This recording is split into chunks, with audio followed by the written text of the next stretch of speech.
Hi there. You're listening to the Tech Leaders Podcast, brought to you by Be Digital and Tramshed Tech. Today, you'll be hosted by Gareth Davies. Gareth will help you and our guests navigate some of the industry's most exciting topics, from the challenges of sustainable growth through to continuous innovation and everything in between. These are the behind-the-scenes stories from the leaders at the forefront of the digital revolution. So stop typing, close that laptop lid, and tune in for this episode of the Tech Leaders Podcast. As a bank, we want to place ourselves as one of the biggest sort of fintechs in the UK because we have to transition for our customers. So we've got some great parts of the bank that focus, on the horizon, if you like, to make sure that we're on technologies that are going to make a massive disruptive influence in the next 10 years. Working in the banking sector for 25 plus years, Neil has seen probably the most transformative period since the inception of modern banking back in the Industrial Revolution.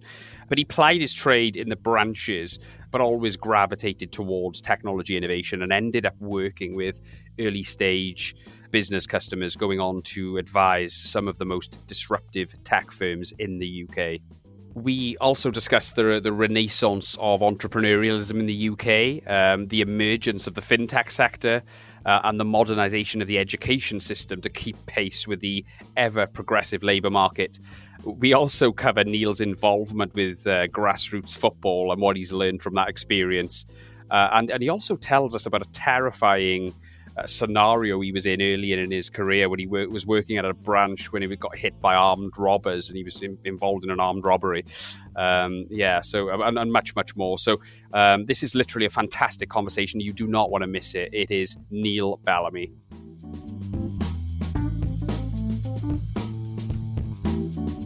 Neil, thank you so much for coming on the Tech Leaders Podcast. Hi, Gareth. Great to meet you. It's an interesting time in financial services in general, but also in the sort of technology world as well. So I think we've got lots to unpack.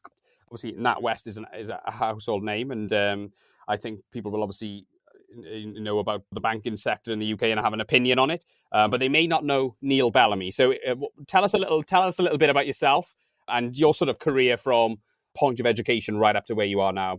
Hard to believe from my youthful looks, Gareth, but 26 years I've been a banker. So I joined from university and found my way into banking, and so joined after another interesting point in our economic cycle. So the early 90s, another recession that we were going into, and although I did a kind of marketing degree, struggled to get into the big ad agencies. So ended up following my father actually into banking on a graduate scheme with Midland Bank. So I've now aged myself there by that brand. So joined Midland Bank, which became HSBC, did about 12 years for those guys. Great bank. And then left HSBC to join Royal Bank of Scotland, which is now Natwest Group.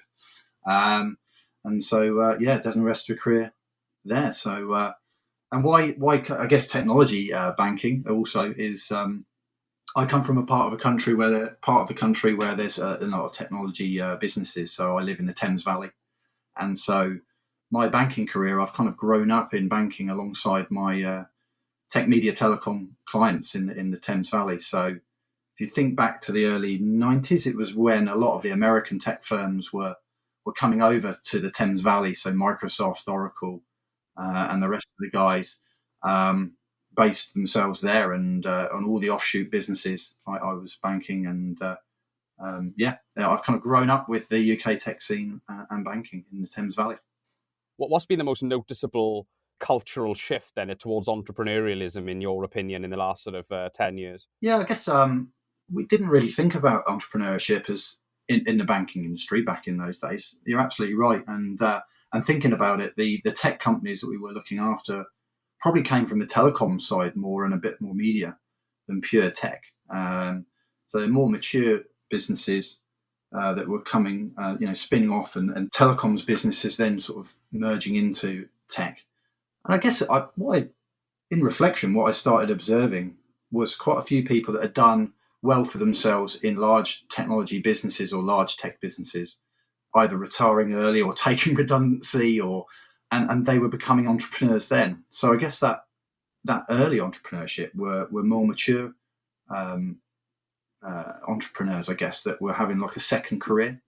And you had quite a lot of executives from the early days of Microsoft or Dell or Cisco, that were leaving with nice packages, and then all of a sudden thinking, I've got 20 years ahead of me and it's a career. Let's start up a new business or put my skills to good use, starting up my own tech consultancy or communications consultancy.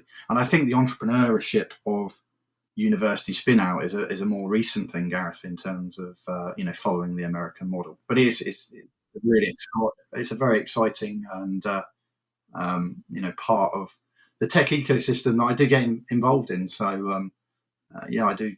One of my favourite bits in my role is I do get involved in mentoring sort of university spin outs. So it's really interesting. No, it is, and I want to come back to that, Neil. Okay, because that's one of the main things I want to talk about. And I take your point. Yeah, you're absolutely right. The first wave of entrepreneurialism came from the banker with a second career or the Microsoft employee with a second career. But it is now, there are kids coming through the education system wanting to be entrepreneurs as opposed to wanting to be, work in the public sector, which was the case in the 60s and 70s. So, but before we go there. You're a big football fan, yeah? We talked a little bit at the beginning. Obviously, you're heartbroken with the England match the other night. We discussed that a little bit, but I wanted to ask you specifically about Hughenden Valley Football Club, because it's a registered charity, isn't it? Tell us about your work there. Yeah, that's interesting. I didn't think you would go there, Gareth, but yeah, that's on my LinkedIn profile, isn't it? I must update that. Well, I've just handed over the chairmanship role to a new guy that's coming through, but. Yeah, it's the village that I was brought up in. I kind of moved away with work and then moved back with the family. And so I played for the club when I was a 9-year-old, 10-year-old, and all the way through to the men's team. And then came back as manager, treasurer, and then chairman. So I've almost done nearly 40 years of involvement with the club.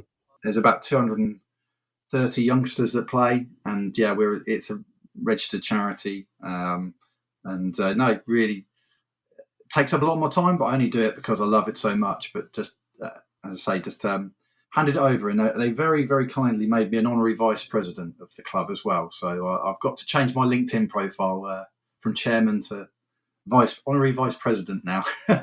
No, that's really interesting. Have you learned anything from being involved in that sort of grassroots football club? That any skills you've learned from that experience, which has benefited you in your career? Yeah, I think coaching kids and coaching teams very relevant to coaching and managing people in business. Very similar issues and man management, if you like. We've just been talking about Gareth Southgate and the England team and how we think he's a good man manager. I think there's a lot of parallels there. And I think also, as when you're a chairman of a club, you've also got to be a bit of a figurehead and a good stakeholder management. So I think that's something I've very much learned that I can take into business, but also what I've learned from business to take to being the chairman of a football club. You got to sometimes bite your tongue and think about things first before doing anything, because there's always something going on running a club with that many teams involved. So I can imagine that parents of young footballers are probably one of the most challenging stakeholders you're ever going to come across, aren't they? They put end users in a big IT project in a bank to shame, probably, don't they? Exactly. Yeah. Yeah. Players and playing the game is the easy bit. You're right. It's all the other bits that go around it: the parents, the health and safety, the child protection. Oh, yeah. But you've got to do it nowadays in the modern game. Absolutely. I guess be able to. I benefited from that club for many years, and the giving back, I guess, is the other thing I have enjoyed a lot. Absolutely. So talk us through the most important milestones in your career then that set you on this path to being the head of technology, or TMT and services, I think is the actual title, isn't it? Head of Technology, Media and Telecoms. Talk us through the important milestones of your career that stand out for you, Neil. Yeah, I guess the joining on the graduate scheme, very lucky. I got a good grounding in being a banker, and I think that's really important for anyone in any sector, I think. And it's something perhaps a lot of our graduates and apprentices, I try to remind them that to not be in so much of a rush on their career path. To, they've got to get a good grounding in their profession first of all. So I was really lucky that my graduate program, they put you through every department and every part of the bank to get that grounding. So the first day I did turn up at for the first few months in branches. So knowing what checks were and standing orders and all the basics and of dealing with customers that walk into a branch, you certainly saw everything. And actually, Gareth, I know you're after anecdotes. The first week of my branch career, there was a raid, so that was quite interesting to have a raid at gunpoint at Bletchley branch on the outskirts of Milton Keynes, for anyone that knows that part of the world. I know it well. Oh wow! So talk us through that experience then. What happened there? I got to ask you about that. Yeah, a guy walked in with a gun, and if anyone has ever worked in banking, you know how fierce the number one cashiers are. If anyone's been in banking, the number one cashier was usually the most mature and oldest person in the branch that is on the left-hand side of the branches. And the number one cashier was in charge of all the money and all the safe and all that stuff. And they were legendary for being pretty fierce and doing what they wanted to do. And so, the guidance is obviously to do as the gunman tells you to do and hand over the money. But being a number one cashier, they weren't having any of it. So they slammed the doors shut and told them to clear off, which thankfully they did. And they ran out. And I remember our branch manager, who was just like Mr. Mannering from Dad's Army. He looked exactly like him. Oh, yeah. ran outside to try and see if there was a number plate of a car speeding past, which there was. And he gave the number plate to the police. And so we had armed police chasing this car and hunting it down, which they did, and very manhandled this lady and a man out of the car. But unfortunately, it turned out to be one of our best customers that just happened to be driving past at the time. And the son in the car at the time wasn't that cooperative, so he was quite rough handled by the armed police. But they never found the culprit, and but when we didn't lose any money either. But that was an experience of in my first week of banking. Wow, welcome to banking, because of course it doesn't happen so much these days, does it? I think the robbers these days are normally behind a keyboard in some over the other side of the world. Absolutely right. Yeah, there's no money in. Little tip for anyone listening: there's no money in branches anymore, so it's not worth it. Well, we'll come on to that in due course, because I want to talk about digital currencies and things like that. But firstly, what did your just going? We've had probably coming up to 18 months of turmoil across the world for obvious reasons.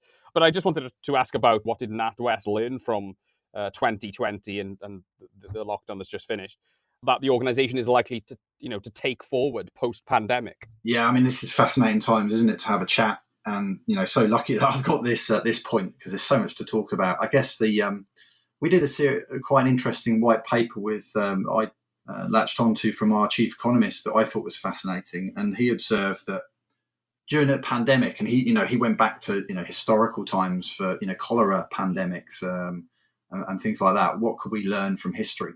I thought it was really clever that he pulled out that what you observe in either pandemics, or you also see it in sort of times of national turmoil like wars.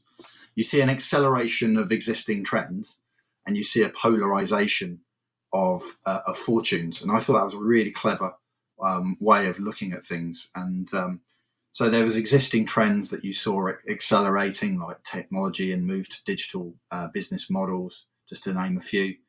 And then you've also seen, unfortunately, quite a lot of a polarization of fortunes, of either in businesses, old economy and new economy, either struggling or thriving. But also you see it in society, Gareth, and the rich and the poor. Through different ethnic backgrounds and their fortunes, how the pandemic is also polarizing that. So as a society, we've got to be careful to make sure that everyone can come out of the pandemic, and it's not a case of people that have and those that haven't, or people that have had the jab and those that haven't. It's those kind of issues of society as well. But bringing it back to kind of business as well, and the bank, we've been extremely busy through the pandemic and operated really smartly through, from home and digitally. So first of all, we had a massive role in terms of keeping businesses and the economy going in terms of bounce back loans and government funding. So there's been billions of pounds going out the door on sort of government lending schemes that ourselves and all the major banks, in fairness, have been behind. That's really kept some of the parts of the economy that have been really struggling going and hopefully coming out the other side. So that was initially a very stressful and very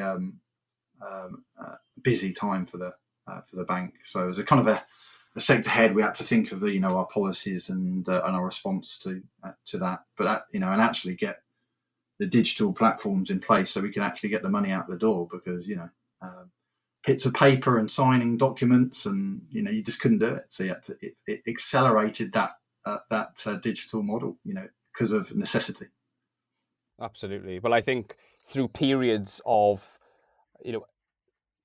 unorthodox situations like that, where you have to go into a sort of almost like a wartime footing, for want of a better way of describing it, I think that probably brings the best out of a lot of organizations, doesn't it? The other reflection as an organization where I'm really seeing change now coming out the other side is just before the pandemic, we had quite a leadership change, just a natural succession, and the bank is actually the main leaders in the bank now are female.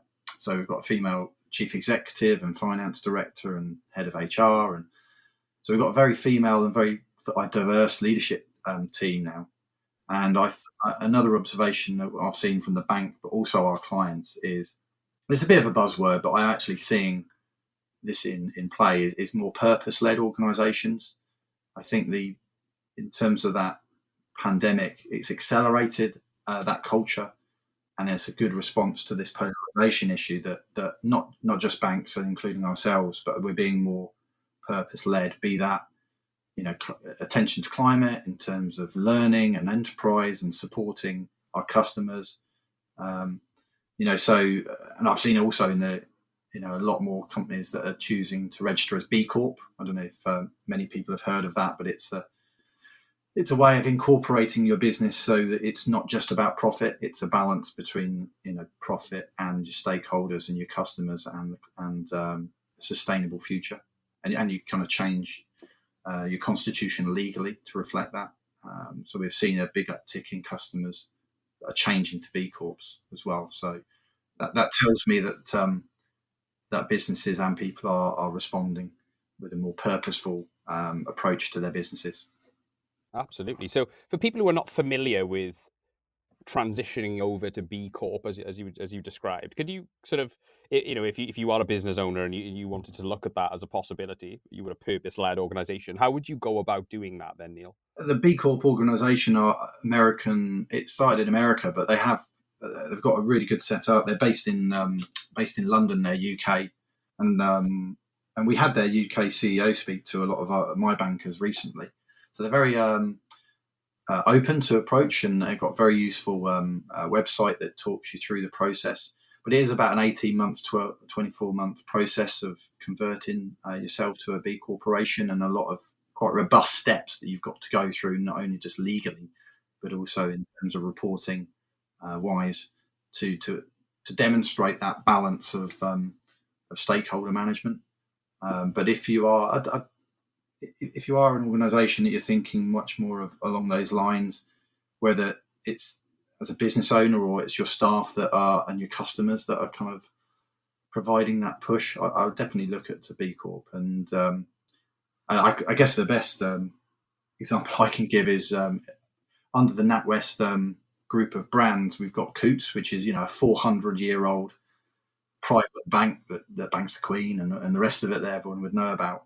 Our Coutts business are actually in the process at the moment of changing to become a B Corp, which is amazing. I think a company 400 years old that's making that transition. And if they can do it, anyone can do it, can't they, I Yeah, suppose? yeah, that's exactly the point I was.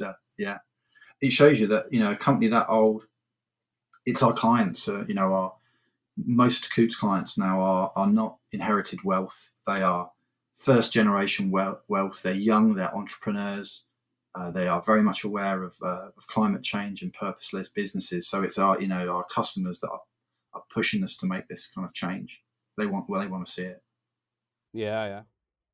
I think it certainly seems to be a massive priority at all major boardrooms these days, doesn't it? Is it the environmental and impact, is it ESG, is it, or ECG? ESG, yeah. I can't remember what it's called. The ESG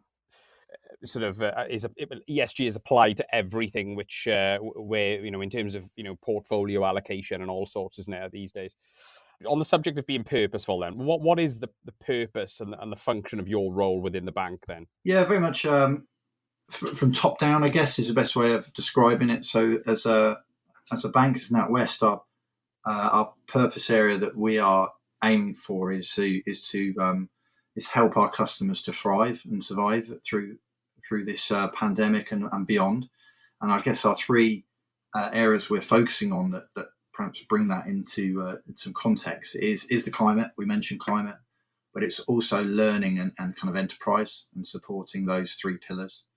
As head of a sector, TMT and services, I take my lead from that. So what can my sector do and our clients? How can we support climate, learning, enterprise?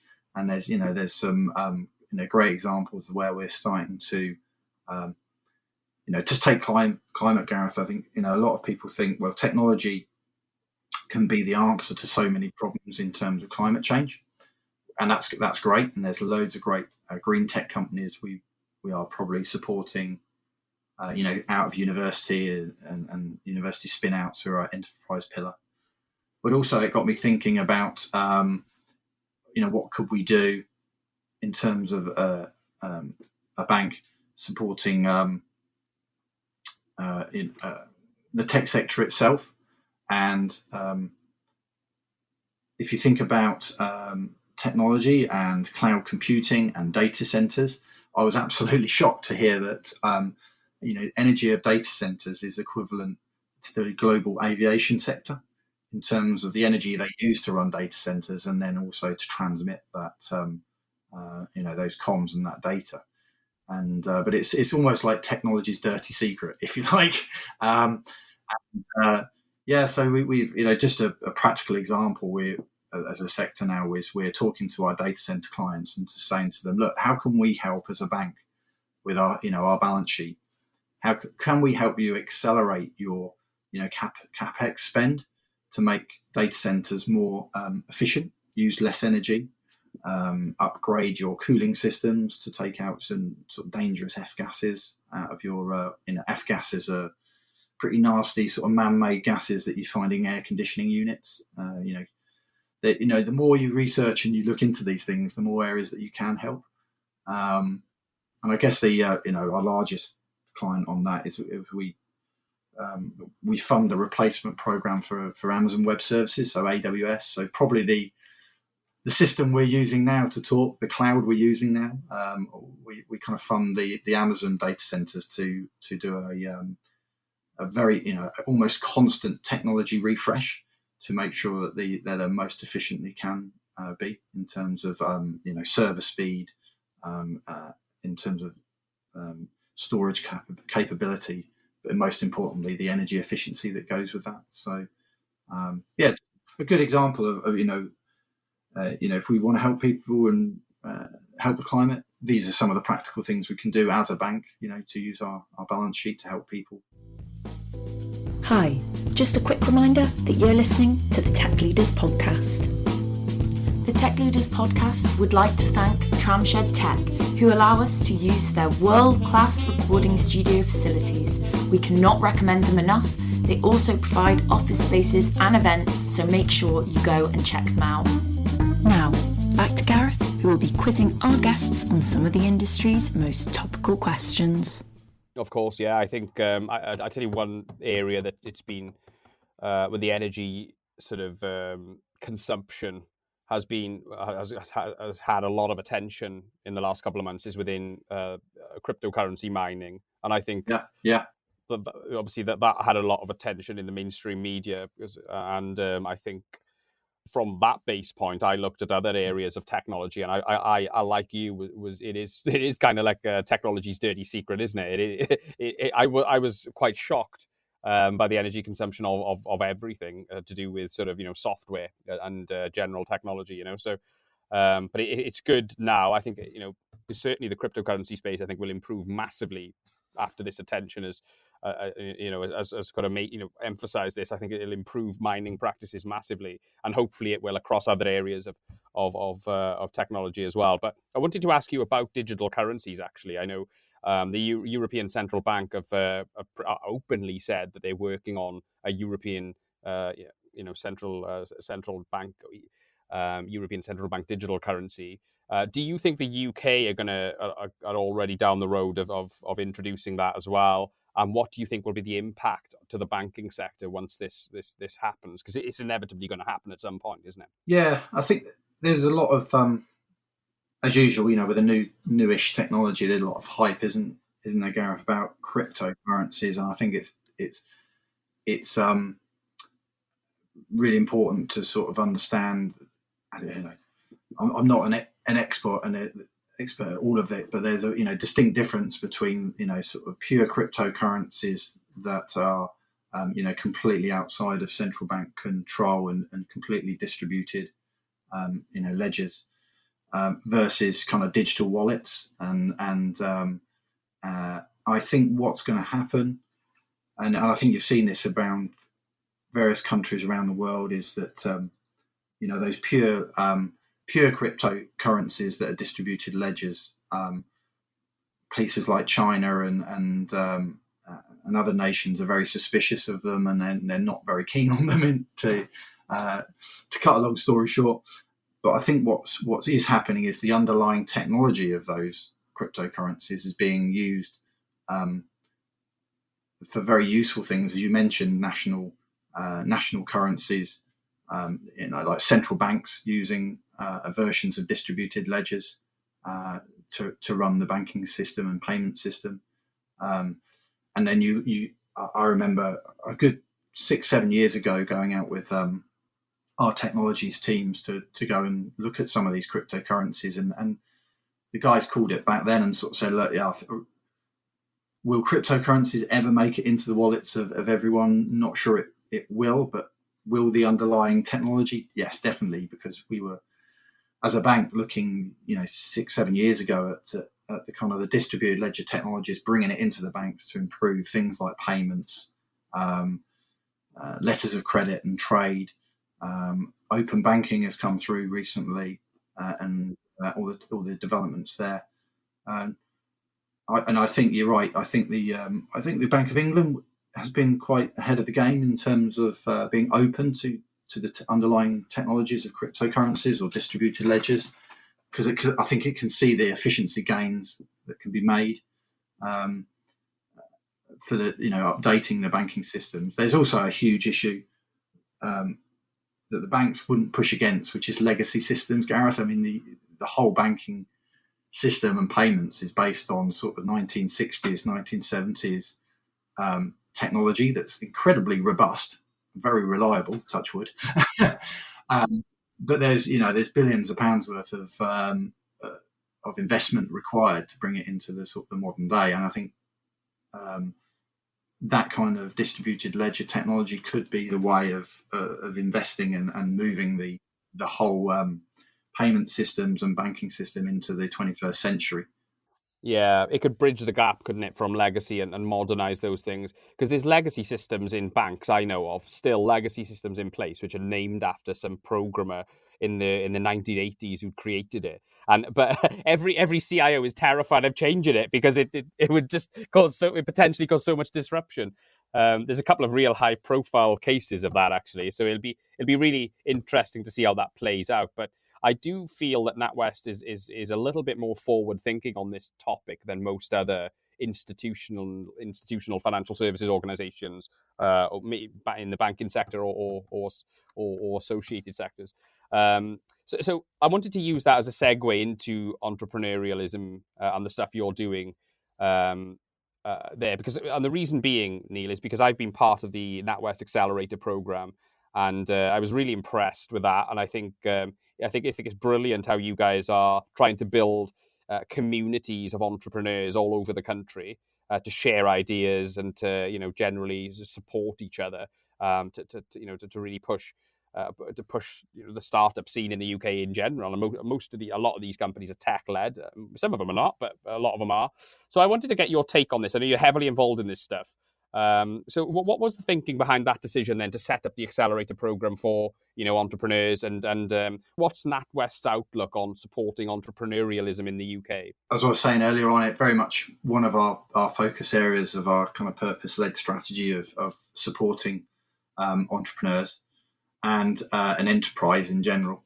And I guess it comes back to what we were talking about in B-Corps in terms of it does make good business sense, really, when you think about it.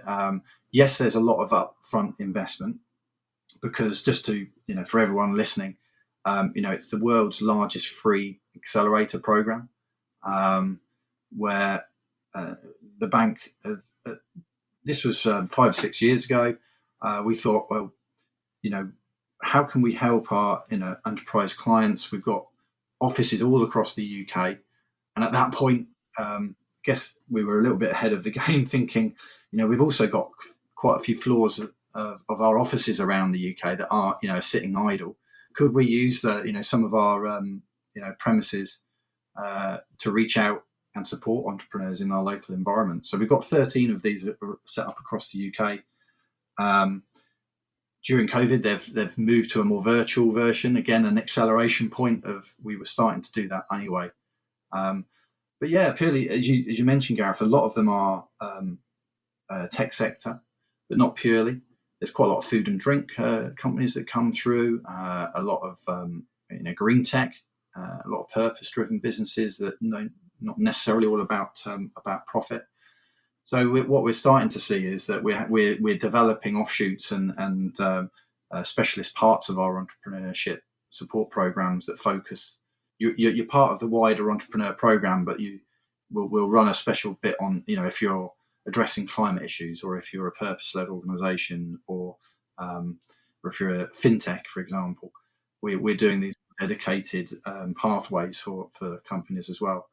And the great news is that we're companies that have gone through those programs are much more likely to survive and thrive and grow. And and why for a bank? Well, the more of those companies then become customers of ours as they get backing and then get big and grow through the life cycle. And I quite regularly then see these businesses turn up in my sector as clients and grow, and we can lend them money and provide all the other banking services as they develop. So it's a good purpose-led, kind of initiative, but it also delivers more clients for us that are better able to grow and to thrive in the future as well. So it's good for business as well. No, absolutely. I can imagine it's just it's kind of taking a long-term view on it, which I think is what you need to do these days. So we talked earlier on about entrepreneurialism, the two generations, I suppose. There was an explosion of entrepreneurialism around the dot-com era, and then sort of which was, as we talked about earlier on, sort of maybe like bankers or people with second jobs setting up new ventures. But it seems in the last 20 years, entrepreneurialism is sort of has appeared in young people going through the education system wanting to be entrepreneurs outside, when they come out the other end, sort of thing. So what do you think has caused that shift, that cultural shift towards wanting to work for a corporate into wanting to set up your own tech startup? We touched on it earlier. I think the Silicon Valley is got a massive part to play in that. I think Silicon Valley was. It's cool to be a geek kind of culture that all of a sudden the billionaires that are being created even today are the geeks in the garage that the Bill Gates of this world, and and rather than the Gordon Gekko bankers and you rightly say, I do a lot of work with in universities and working with undergraduates and postgraduates, and you're seeing actually in workforces as well, Gareth. This is quite interesting that you've got Gen Z and millennials coming through. See, the majority of the workforce of that generation, not our generation. I guess I'm more Gen X. The baby boomers have retired off. Us Gen Xers are kind of we still quite like our careers, but I think millennials and Gen Zers don't see careers for 40-year careers for large organisations. They might start there, but they say they see multiple careers, or even quite a lot of my grads or junior support staff have got side hustles, which I think is a great expression. A little business on the side. And equally, when you look at entrepreneurs coming out of universities, they want to set up their own business. To either they've got a strong purpose they're interested in delivering, or they want to work for themselves. Even some of the large tech giants are struggling to recruit, because it's cooler to work for a startup or do it yourself. It's funny, I was reading something the other day talking about MIT grads, which is the sort of one of the main technology universities in the US, and the people coming through, going through their sort of their various programs traditionally would end up in Goldman Sachs or JP Morgan, but now they join in startups in Brooklyn. And that's like that's a macro trend, that's not just one or two, that's a lot of them, which is astonishing, really, isn't it? Very quickly on the FinTech sector, okay, I wanted to ask you, what's the most exciting thing in your opinion coming out of the FinTech sector right now, or has come out in the FinTech sector in the last couple of years? Yeah, and I guess as a bank, we want to place ourselves. I mean, a lot of people listening to this will probably disagree, but we are trying to place ourselves as one of the biggest sort of fintechs in the UK, because we have to transition for our customers, and so we've got some great parts of the bank that focus, on the horizon, if you like, to make sure that we're on technologies that are going to make a massive disruptive influence in the next 10 years. It's an obvious one, but I want to make sure I kind of explain this right. But artificial intelligence, and everyone is saying this at the moment, so it's a bit kind of boring, but what I observe at the moment about AI is not true AI. It's clever, it's clever software. It's so there's a lot of nonsense written about AI. What I would be most excited about is when you see two technologies coming together, and that's where you get massive disruption.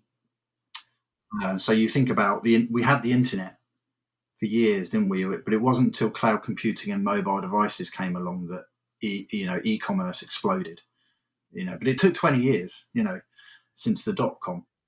So the two technologies I think are going to have the most disruptive influence over the next 20 years will be the combination of perhaps AI, true AI, combined with quantum computing. And it's the quantum computing that makes true AI, and it's the AI that makes quantum computing incredibly impactful. And the computing power that they're talking about from quantum computing is almost unimaginable. The amount of computing power that we're almost coming to the end of our generation. Moore's law and all that. And we are, as a bank, we're so kind of interested in that we've had equity stakes in a couple of Silicon Valley quantum computing startup businesses that we have invested in, because we think it's such an exciting area. But as I say, that it's that combination of huge leap forward in computing power that enables true kind of AI advances, really. That we can't kind of imagine at the moment. What do you think the use case could potentially be of AI and quantum computing for the banking sector then? Yeah, I think that at the moment they're experimenting, and we're experimenting with things like in the financial markets. It's being used in those kind of areas at the moment to monitor markets and see positions in the markets. That's where the most interest at the moment is coming from, because that's where computing power can be used the most. cyber security as well. I think there's, that's an area as well for protecting people. I guess the more exciting pieces for me maybe would be outside of the the banking sector in terms of healthcare and things like that, where you can use that really powerful computing combined with AI to in medical advancements. It will be just absolutely fascinating. You can use that computing power to find cures for cancer, and the rest of it would be, I think, an amazing step forward. Absolutely. No, there's lots of use cases outside of financial services as well, which are really exciting. But I was going to say, in terms of, like, I know you're on the board of a number of organizations, Neil, and you're heavily involved in the tech sector in the UK at least. But I wanted to ask you about the talent shortage of people with very up-to-date technology skills, software engineering. Notoriously, there's a huge problem in the UK, more so than people realize. And there are across other sort of vocations within technology-led companies as well. What's your thoughts on how well the schools and the higher education institutions, how are they doing in terms of keeping up to speed with the rapid development of the labour market? And what, is enough being done to modernise the sort of education sector to keep pace with what's going on in industry? I think there needs to be a lot more done, but I think it's a little bit of a kind of a lazy label that a lot of companies put on the education and the government, because I think there's definitely two sides to this coin, to give a slightly different perspective. So yeah, on one side, I think schools and universities can do lots more to kind of provide people with the digital skills they're going to need, and what employers are demanding.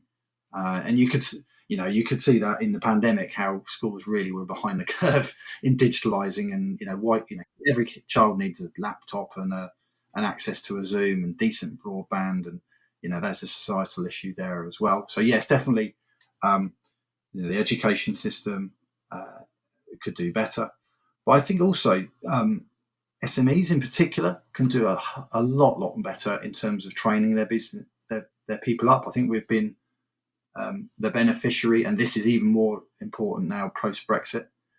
There's almost been a laziness of being able to find talent across Europe and not have to train up your own staff. And I'm seeing a lot more companies now being forced, especially SMEs, being forced to invest in longer term apprentice programs and graduate programs. So you can't just sit there as an SME and just say, the education system aren't providing with the people. Well, what are you doing also to train up school leavers? They've got good, solid education background. Use the apprentice program to mould people how you would like to see them. But that does take investment, and it takes time. But I think that's going to be an inevitable part of post-Brexit times as a UK economy, and hopefully it'll be a positive.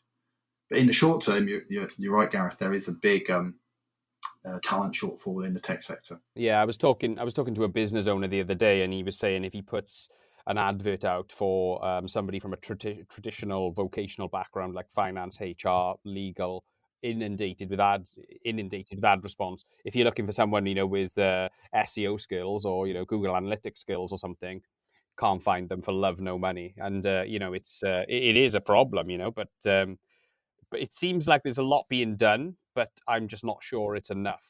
Yeah, I think one advice I put out in an article when we were in the pandemic for tech clients was to develop that talent strategy now as we're in lockdown. And one of the challenges I put out there was to challenge geography. There's a lot of tech companies that, we've got to be in London. Well, you don't have to be in anymore. Media companies in the West End of London, there's a lot of them are thinking, do we actually need to be here? We can access talent using technology in a much diverse geography. And, people can live in, the West Country, or can live in, Scotland and still be part of a team that's maybe got headquartered in central London because of the technology that the pandemic has ensured that everyone's got. And, again, necessity making people change. their attitude. And even further, there's some of my tech clients have gone, well, actually, if we're taking that argument further, I could get developers from Brazil or Eastern Europe or whatever. So yeah, challenge yourself geography wise. So I understand we're coming towards the end now. So I just wanted there's a couple of questions I wanted to cram in, Neil. Okay, the UK is currently in a bit of a strange economic macroeconomic situation in that we've gone through Brexit, we've gone through a pandemic, and now, well, the stock market seems to be doing reasonably well. I think it had a bit of a hit recently, but I mean, everything looks quite positive. I mean, the housing market is at a record high. Still a lot of unemployment, still problems, but nonetheless not as bad as we thought it was going to be. So is this is it sort of a V-shaped recovery in progress here, or are we sort of in a bit of a calm before the storm type situation and we've got a lot of hardship ahead? What's your sort of macro take on the whole thing over the next sort of couple of years? Yeah, I'm going to introduce another letter into this. I think it might be a K-shaped recovery. So we definitely haven't seen a V-shaped recovery across the economy. Second lockdown and a slow coming out. I know Boris is talking about Freedom Day. I think people are going to be a lot more cautious. We're starting to see some fast data trends that said that people are being a little bit more nervous about eating out and going out. I think the government will say everyone's free to do anything they want to do, but I think we'll see a bit of caution coming out. So you've got a slower recovery coming out. And where I say K-shaped recovery is back to my earlier point of polarization of fortunes. I think we're definitely going to see. So luckily for me, in my sector, in tech, media, telecom companies, you've got them coming out fast. Most tech companies have done a very good sort of lockdown and have been busier than ever. Media businesses are coming hot off the back of that. Demand for content. Studios and major productions are kind of back. You can't book studio time in the UK for the next couple of years at the moment. There's so much going on.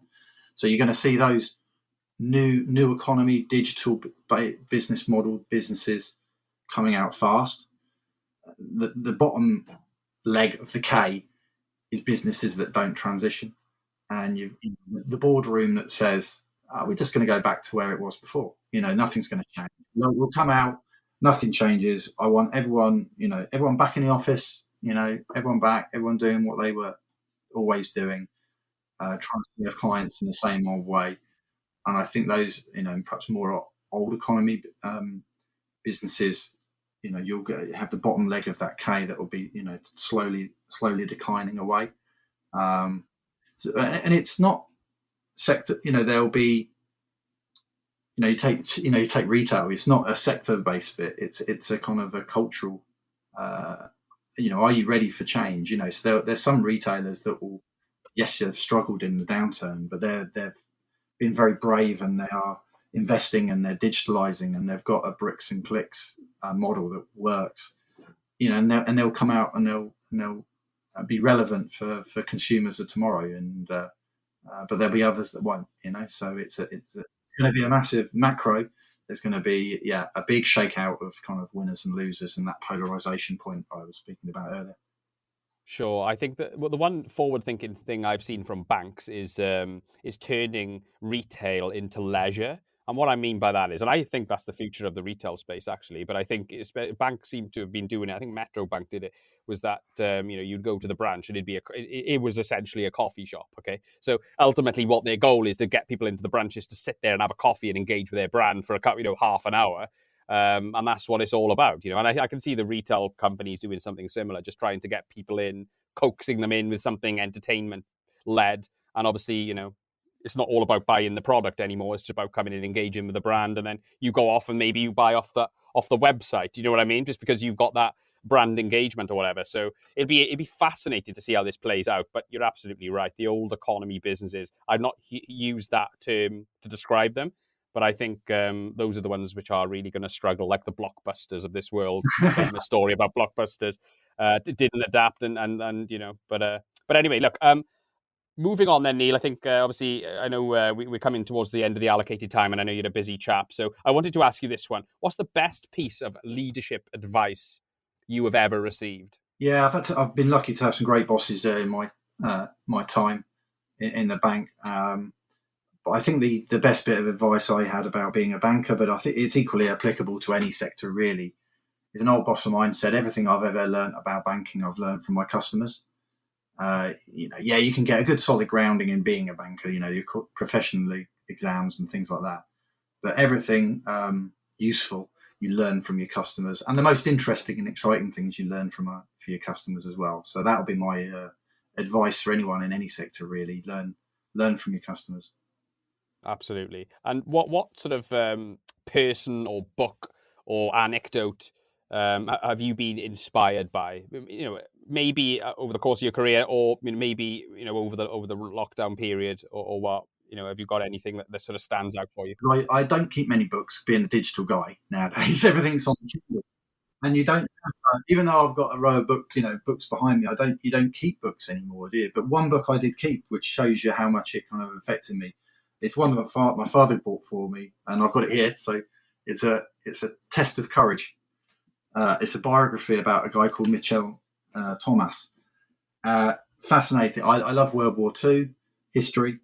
And I'm not a great fan of autobiographies and biographies, especially people are just famous for being people. But this is a fascinating story of a guy that was caught up in the prisoner of war camps and escaped, and then joined the French to root out sort of the Nazis. And actually, he was at the trial of Klaus Barbie to identify him. But most people will know, and it's his story through the war of surviving and his courage doing that. But most people will know Michel Thomas from his language schools.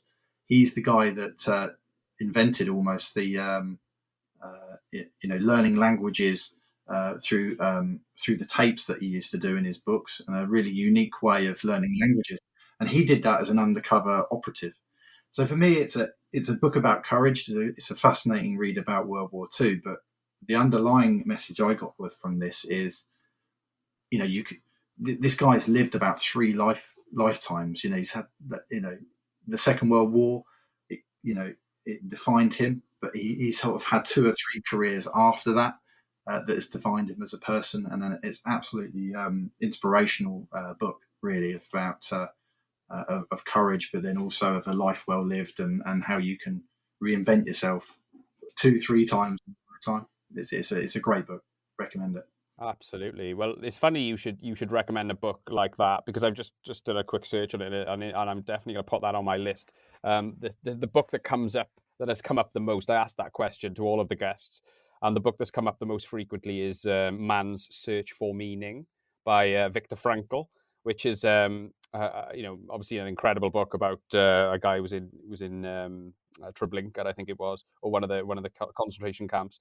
It talks about his account of that experience in the context of looking for this wider purpose of his search for meaning, and just puts lots of things into context and really makes you grateful for how easy this generation has got it, but not for everyone, of course. But I mean, I think it does instill some gratitude for sure, and this test of courage looks great. So I read the last one when I was on the plane on a family holiday, and I've got one coming up, so I'm going to do that. I'm going to put that on the reading list of the maybe of my Audible account, actually, because I got 2 kids, so the days of actually reading the book in front of me are maybe over. But look, I really appreciate that, Neil. I've really enjoyed our conversation, I'm sure the audience, the listeners, will too. So thank you so much for coming on the show.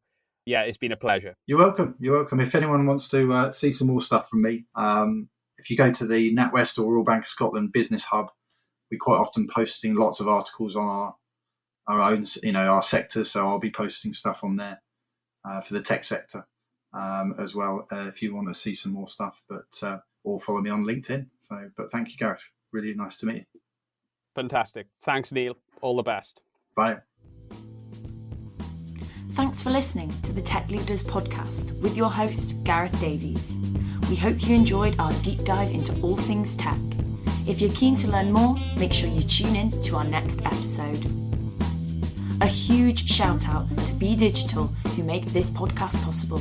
Go check them out at bedigitaluk.com to gain expert help on enabling your organisation to become lean, agile and attract the right talent.